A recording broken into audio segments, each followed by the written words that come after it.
ओम शांति। आज बाबा के 22 तारीख के महावाक्य हैं। बाबा ने कहा, मीठे बच्चे, देही अभिमानी हो रहना यही बड़ी मंजिल है।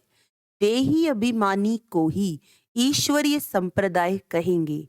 उन्हें बाप और परमधाम के सिवाय कुछ भी सूझेगा नहीं। प्रश्न है, किस एक बात की धारणा से भविष्य 21 जन्मों के लिए पूंजी जमा हो जाती है? उत्तर है, श्रीमत पर, अपने ऊपर तथा दूसरों पर उपकार करने से। उपकार वही कर सकता जो पूरा देही अभिमानी बने, जिसकी बुद्धि शुद्ध हो। देह अभिमान में आने से अपकार हो जाता है और जमा हुई पूंजी खत्म हो जाती है, घाटा पड़ जाता है। क्रोध का भूत भी अपकार कराता है। इसीलिए अपना स्वभाव बहुत मीठा बनाना है। गीत है, ये कौन आज आया सवेरे सवेरे। ओम शांति। जब परमात्मा बाप आकर के जीव आत्माओं से मिलते हैं तो जीव आत्मा को अपना जीवपना भूल जाता है। उनको निश्चय हो जाता है कि हम आत्मा हैं और परमपिता परमात्मा की संतान हैं। बाकी जो कुछ हम देखते हैं, यह देह सहित देह के सर्व संबंधी आदि, ये तो याद रहना ही नहीं है। पाप आते ही हैं बच्चों को वापस ले जाने के लिए। तुम चौंक उठते हो, ये क्या होता है? ब्रह्मा की अंधियारी रात पूरी हो, सवेरा होता है। देह सहित देह के जो भी संबंध हैं वे टूट जाते हैं। तो चौंक गए हैं कि ये क्या हो गया है। ये पुरानी दुनिया देखने में नहीं आती, बस बाप और परमधाम ही सूझता है। यह वंडर है ना। परंतु बाप को पूरा न पहचानने के कारण, बुद्धि योग न लगने के कारण देह अभिमान पूरा मिटता ही नहीं है। उनको हम बंदर संप्रदाय कहते हैं। जब देही अभिमानी बने तब ईश्वरीय संप्रदाय कहे। बंदर संप्रदाय का नारद के रूप में दृष्टांत है। वह भी भक्त था, झांझ बजाता था। उनको बाप ने दिखाया कि देखो, तुम बंदर संप्रदाय हो तो देही अभिमानी हो रहना बहुत मुश्किल है, बड़ी मंजिल है। भले पवित्र बनते हैं, ऐसे अच्छे और बुरे मनुष्य तो होते ही हैं। अब सन्यासी घर बार छोड़ते हैं, पवित्र बनते हैं। जो घर बार नहीं छोड़ने वाले हैं, गृहस्थी, वे जाकर उन्हों को अपना गुरु बनाते हैं। कलयुगी दुनिया के सभी मनुष्य मात्र नास्तिक निधन के हैं। हे भगवान, हे परमपिता परमात्मा कह पुकारते तो हैं, परंतु उनको जानते नहीं कि आखिरीन भी वह कौन है। पुकारते पुकारते वह थक पड़े हैं। कह देते हैं ईश्वर सर्वव्यापी है, बंदगी भी करते हैं, परंतु जानते नहीं। यह तो समझने की बात है। भगवानुवाच्य गीता में भी भगवानुवाच्य है ना। यह है आसुरी संप्रदाय।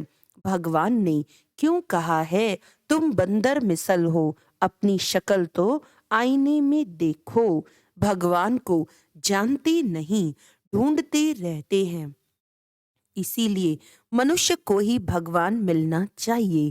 ढूंढते हैं परंतु मिलते नहीं। तो जब भगवान आए तब आकर अपना परिचय दे। गीता में पूरा परिचय है। कहते हैं, मैं रुद्र हूँ, मुझ रुद्र ने ये ज्ञान यज्ञ रचा है। अगर कहें श्री कृष्ण ने रचा तो कहें मैं श्री कृष्ण तुमको राजयोग सिखाता हूँ। परंतु श्री कृष्ण का ज्ञान यज्ञ होता ही नहीं, यह तुम बच्चे ही जानते हो। बाकी तो सब मनुष्य मात्र आयरन एजेड हैं, मुख से पत्थर ही निकालते रहते हैं। झूठ बोलने वाले के लिए कहते हैं इनका मुंह काला है।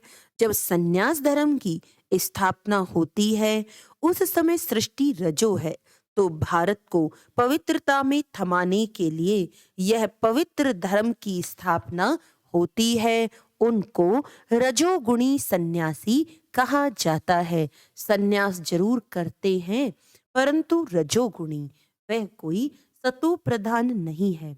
जब भारत कामचिता पर चढ़ने से जलना शुरू हो जाता है तब ड्रामा में सन्यास का भी पार्ट है।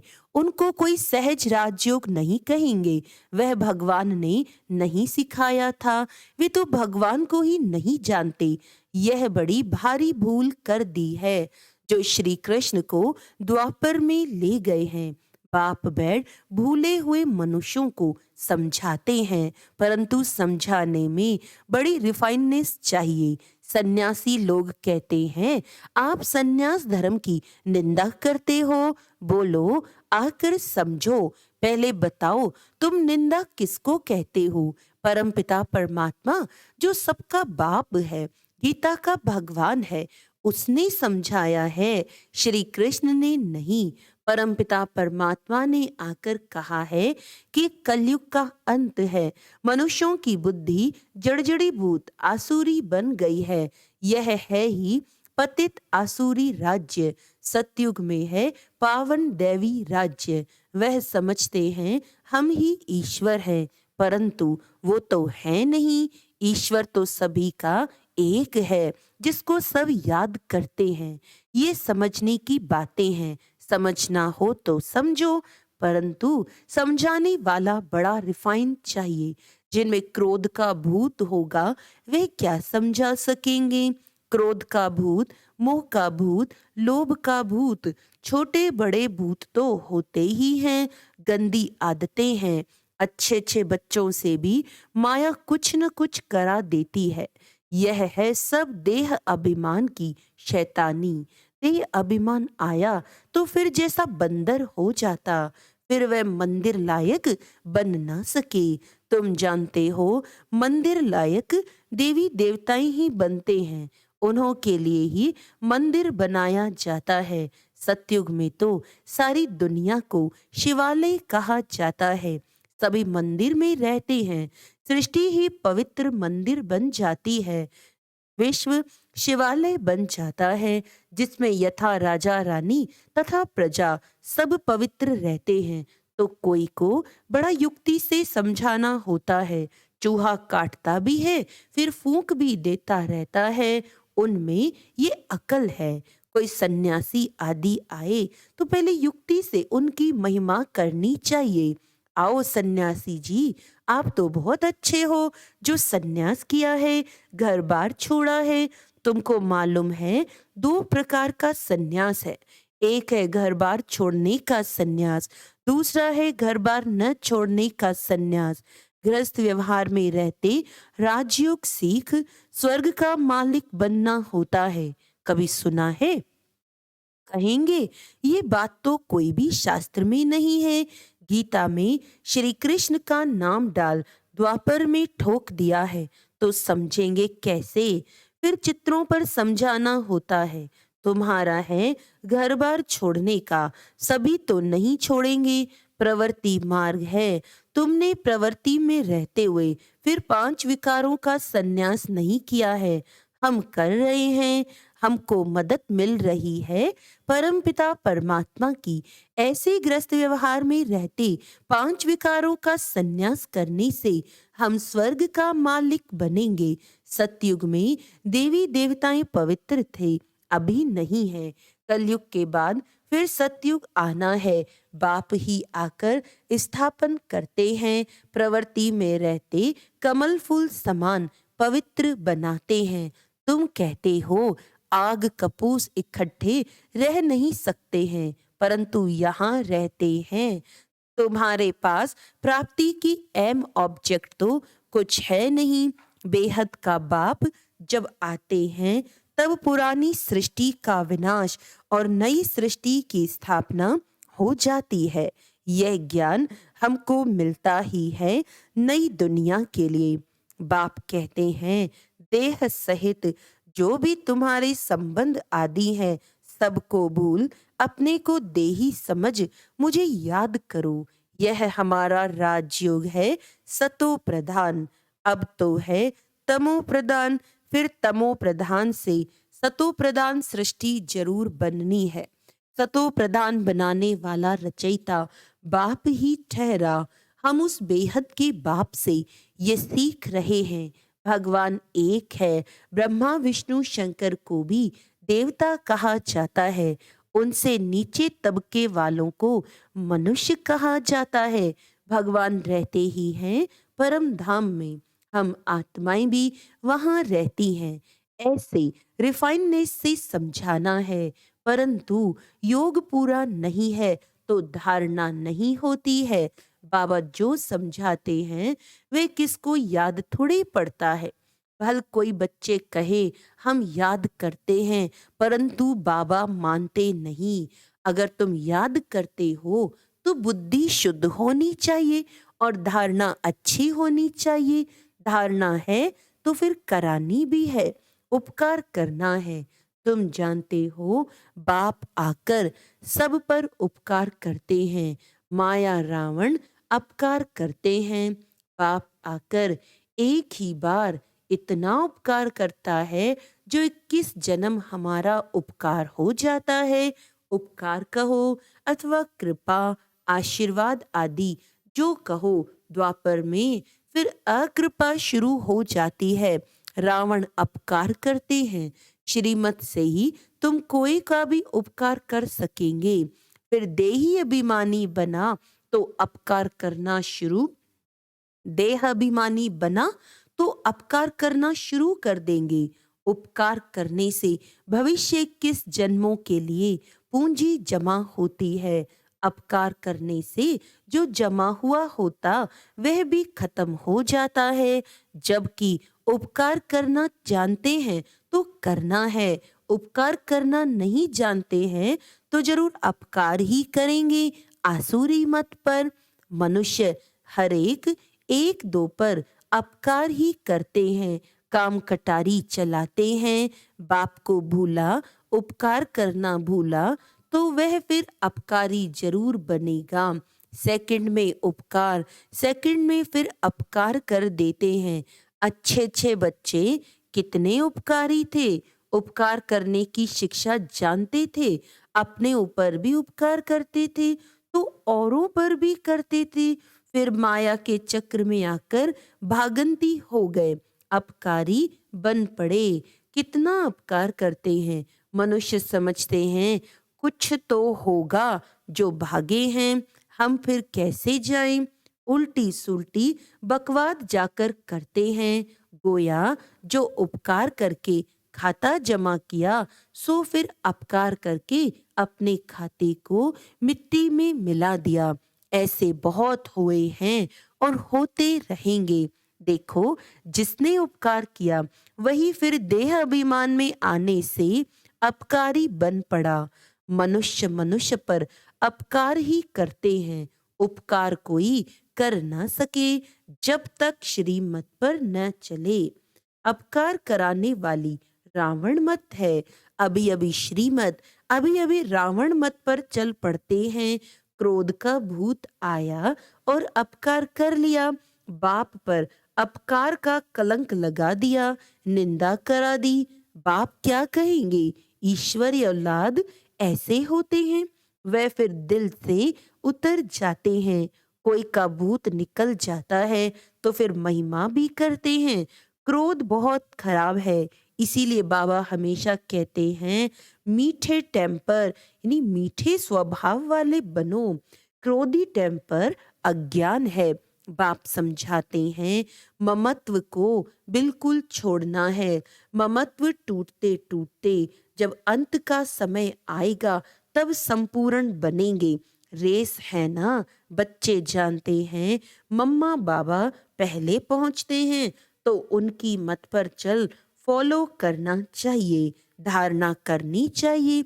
माँ बाप के दिल पर चढ़ेंगे तो तख्त पर भी बैठेंगे। अपने से पूछना है कि हम लक्ष्मी को वरने अर्थात माँ बाप के तख्त पर बैठने लायक बने हैं।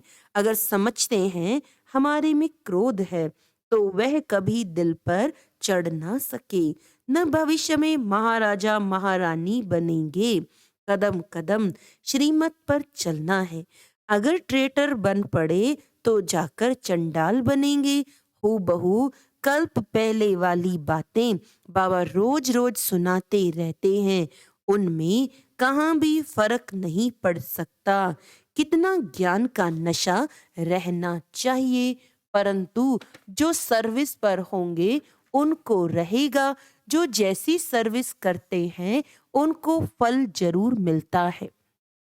नंबर 1 है नॉलेज देना, उसमें बहुतों को सुख दे, चक्रवर्ती बनाना है, औरों को बनाएंगे। सर्विस की युक्तियां तो बहुत अच्छी बताई जाती हैं, कहाँ भी सर्विस हो सकती है, फिर करके 100 में से एक जगेगा। मेहनत का काम है। ऐसे ऐसे रात दिन बाबा का विचार सागर मंथन चलता है, अनेक प्रकार के विचार चलते हैं, कितने विघ्न पड़ते हैं। विश्व को पवित्र स्वर्ग बनाना है, उसके लिए अथाह ख्यालात चलते हैं। ख्यालात करते करते रात से सुबह हो जाती है। इसीलिए गाया हुआ है, नींद को जीतने वाले। बाबा को कभी कभी तो नींद ही नहीं आती। बच्चों को विश्व का मालिक बनाना है तो इतना फिक्र रहता है। तुम बच्चों को भी इतना फिक्र रहना चाहिए कि हम श्रीमत पर कहाँ तक चलते हैं। बाप दादा संग हम बच्चों को ही कुल्हा यानी कंधा देना है, सारी पुरानी दुनिया को रवाना करना है। अच्छा, मीठे मीठे सिकिलदे बच्चों प्रति माता पिता बाप दादा का याद प्यार और गुड मॉर्निंग। रूहानी बाप की रूहानी बच्चों को नमस्ते। हम रूहानी बच्चों की रूहानी बाप दादा को याद प्यार गुड मॉर्निंग, नमस्ते नमस्ते नमस्ते जी। धारणा के लिए मुख्य सार है। पहला पॉइंट है, कभी भी रावण की मत पर चल, देह अभिमान में आकर बाप का अपकार नहीं करना है, निंदा नहीं करानी है। श्रीमत पर अपना तथा सर्व का उपकार करना है। क्रोध का भूत प्रवेश होने नहीं देना है। बहुत मीठा स्वभाव बनाना है। युक्ति से सेवा करनी है। वरदान है, संपर्क में आने वाली आत्माओं को सदा सुख की अनुभूति कराने वाले मास्टर सुखदाता भव। संपर्क में आने वाली आत्माओं को सदा सुख की अनुभूति कराने वाले मास्टर सुखदाता भव। आप सुखदाता के बच्चे मास्टर सुखदाता हो, इसीलिए सुख का खाता जमा करते रहो। सिर्फ यह नहीं चेक करो कि आज सारे दिन में किसी को दुख तो नहीं दिया, लेकिन चेक करो कि सुख कितनों को दिया। जो भी संपर्क में आए, आप मास्टर सुखदाता द्वारा हर कदम में सुख की अनुभूति करे। इसको कहा जाता है दिव्यता व अलौकिकता। हर समय स्मृति रहे कि इस एक जन्म में 21 जन्मों का खाता जमा करना है। स्लोगन है, एक बाप को अपना संसार बना लो तो अविनाशी प्राप्तियां होती रहेंगी। एक बाप को अपना संसार बना लो तो अविनाशी प्राप्तियां होती रहेंगी। अच्छा, ओम शांति।